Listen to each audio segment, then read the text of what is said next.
des commerçants locaux sénégalais et les commerçants locaux ivoiriens. C'est une collaboration qu'on souhaite à longue durée pour renforcer déjà les liens commerciaux qui existent entre ces deux pays qui sont, on va dire, très proches déjà, et aussi mettre en lumière le savoir-faire de ce que les femmes font et ce que les hommes font de façon locale. Donc c'est ça le concept sénégal-ivoire. Ce que nous avons de cet événement, c'est mettre en lumière en fait les difficultés que les femmes rencontrent lors des transports de marchandises et les difficultés qu'elles rencontrent également lors des passages douaniers, comme on l'évoquait tout à l'heure, parce que c'est une collaboration qui existe depuis longtemps et on veut mettre en avant, on va dire, Sénégal-Ivoire, mais comment ? C'est-à-dire faciliter déjà dans un premier temps le transport des marchandises et aussi faciliter le passage des marchandises au niveau douanier, permettra à ces femmes-là en fait de pouvoir vendre et aussi rentabiliser ce qu'elles ramènent en Côte d'Ivoire et aussi au Sénégal. Donc nous souhaitons quand même attirer le regard des autorités sur cet événement pour pouvoir traiter ce sujet-là. D'où l'association du ministère du Commerce ivoirien à cet événement. Des partenaires côté Côte d'Ivoire, côté communication, et aussi l'engagement très fort du maire d'Adjamé. Adjamé aujourd'hui c'est la grande zone commerciale en Côte d'Ivoire. La plupart des Sénégalais qui vont acheter des marchandises en gros le font à Adjamé. Donc pour nous c'est la personne qui représente vraiment les commerçants ivoiriens. Voilà. La Côte d'Ivoire. Dans un premier temps, c'est un projet qu'on a toujours souhaité faire. Et pourquoi pas mettre en lumière notre projet quand l'Afrique est réunie en Côte d'Ivoire. Donc c'était l'occasion idéale pour pouvoir mettre en avant cette collaboration de longue durée, nous espérons, et aussi pour pouvoir permettre à toute l'Afrique de voir ce que le Sénégal et la Côte d'Ivoire. lu ko tax a jóg mooy li nga xam ne mooy collaboration bu ñu bëgg incha allah mu démarrer muy collaboration entre le Sénégal et la Côte d'Ivoire spécialement ci domaine li nga xam ne mooy jënd ak jaay partenariat moom daal lañ woote ci diggante Sénégal Ivoire loolu moo gën a tax tey ñu daal di def concept bi Sénégal Ivoire muy une première nag muy une première dans l'histoire tey muy ay femmes muy ay góor ñaari ànd manko nekk benn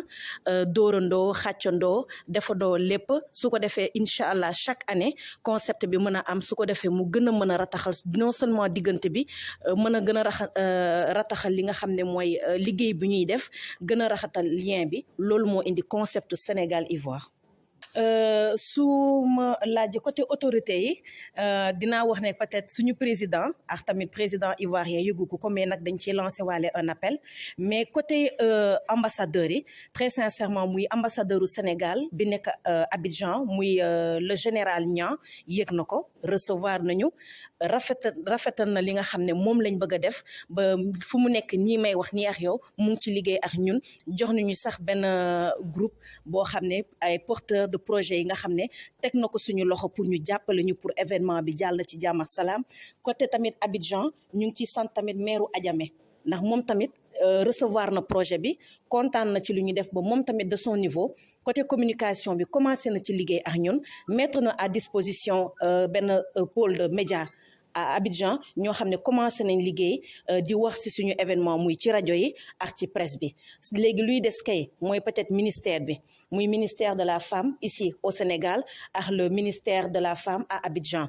yow ni nañ nag suñu ay dossier ñu ngi leen di déglu ñu ngi leen di par li ngeen fi nekkee sax par seen voix comme ni ñu waxee média mooy lépp ndax ñoom yéenay fësal li nga xam ne mooy li am mooy ñu fësal leen ko am na benn groupement muy de femmes et d'hommes ñuy fas yéene incha allah def benn partenariat bu am solo diggante Sénégal ak Côte d'Ivoire ñu ngi leen ci woo ñu gis suñu ndax gis nañ partenariat bi nag commencé nañ ko la preuve FIDAK bi les invités d'honneur c'était les Ivoiriens mooy suñu mbokk Côte d'Ivoire kon loolu rek war nañu ko collaborer ñu ngi koy bëgg a gën a fësal ngala nag nañ ñu jàppale su ko defee événement bi incha allah ñu demal ko ci jàmm salaam at bu jot incha allah ñu mën ko def ànd ci suñu ay xarit ivoirien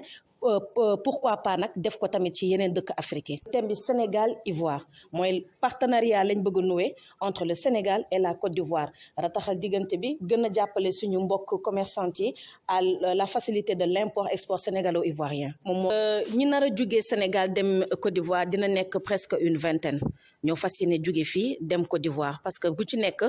bëgg nañ minimum au moins mu am ci 2 représentants ñu fas yéene fa fekk tamit yeneen exposants